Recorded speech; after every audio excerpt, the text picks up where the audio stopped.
The story of Snow White and Rose Red. In a little house there lived two sisters who were orphans. The elder was called Snow White, and the younger was called Rose Red. One night when it was very cold, there came a knock at the door of their little house. It was a very big bear who was shivering with cold and asked if he could come in and warm himself a little by the fire. The little girls were very frightened to see him, but they felt sorry for him and let him in. Time went by and the bear made friends with the little girls. Every day he visited them to see if they needed any help. One day Snow White was walking in the wood when she came upon a dwarf whose beard was caught in the mouth of a fish. She felt sorry for him and wished to help him escape, so she snipped off the end of his beard with a pair of scissors. But instead of thanking her, the dwarf was very angry. Another day it was Rose Red who met the same dwarf, and on this occasion he had got his beard entangled in the trunk of a tree. Without a moment's thought, she ran to his aid and cut the tangled beard, but the dwarf, instead of being pleased, flew into a rage. Time went by, and one day, when the two little sisters were walking in the wood, they came upon the dwarf, who was concealing a hoard of treasure. On finding himself discovered, the dwarf chased the two little girls with a club and told them he would give them a thrashing if they tried to rob him of his treasure.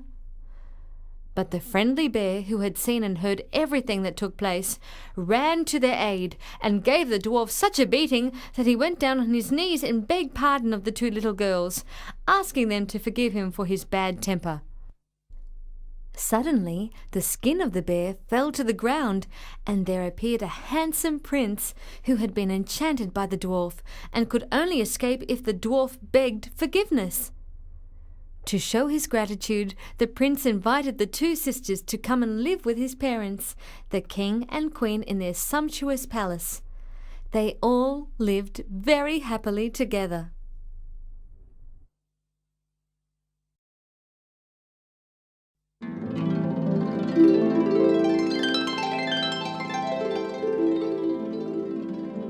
The story of the Frog Prince. Once upon a time, there was a king who had a beautiful daughter, who spent hours playing with a golden ball in the garden of the palace. But one day, the golden ball finished up at the bottom of the lake, and the little princess was most displeased.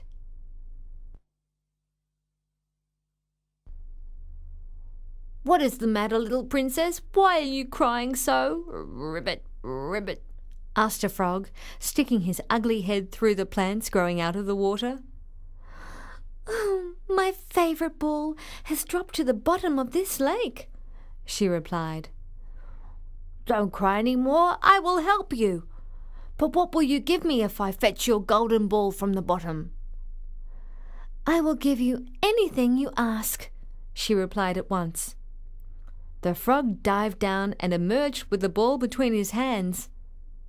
"Take it," he said, "but remember your promise. I wish to be your friend, to eat from your plate and sleep in your house." "Yes, yes," cried the princess as she went away. The truth was that the little princess was only thinking of getting back her ball, and had no intention of doing as the frog had asked. She thought he was an ugly frog in his loathsome dwelling in that pond, and could not follow her to her beautiful palace. But the next day, when she got up, the first thing the princess saw was the frog, who was waiting for her. "Be off, ugly frog! I don't want to see you," said she. "I have come," said the frog, "so that you can keep your promise, and that is why I'm going to stay with you." The king, who had heard all, said to his daughter that promises were made to be kept, and thus the frog stayed in the palace. He sat at the table next to the little princess and ate from the same plate. The princess could not swallow a morsel, and then the frog said to her, "I have had enough now. Take me to your room to sleep. I am so tired." The little girl was furious with the frog and picked him up as high as she could and dashed him violently to the ground. When the frog crashed to the floor, he turned into a handsome young man. The surprised princess asked him who he was, and he told her that he was a king of a distant country upon whom a wicked witch had laid a spell, and until then he had been obliged to live as a frog in the pool, waiting for the spell to be removed. The two young people married and reigned happily together for many years.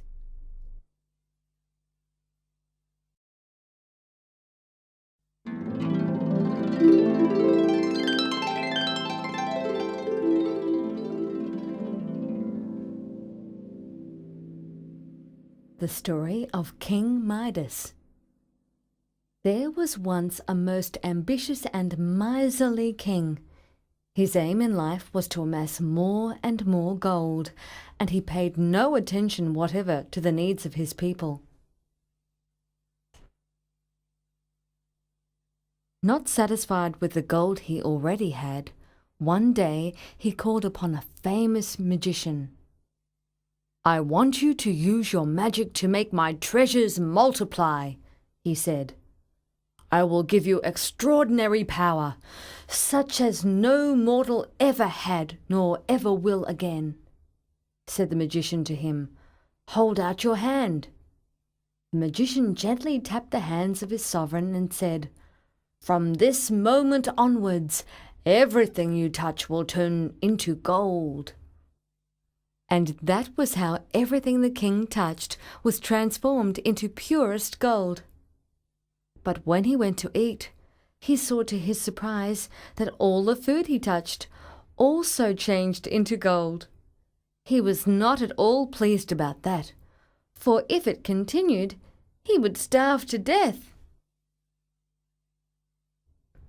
The next day, the princess came to her father to give him a kiss, and immediately, she too changed into gold. "Oh, what a dreadful thing!" he cried. The king went back to the magician and asked him, "Please rid me of my magic touch. My darling daughter has turned into a golden statue, and I have not eaten for 3 days. Please turn my daughter back into flesh and blood. She is worth more to me than all my treasure." The magician waved his magic wand and turned everything back to its original state. And King Midas understood that gold does not always bring happiness. So he distributed his treasures amongst the poor, and that was when he came to know true happiness.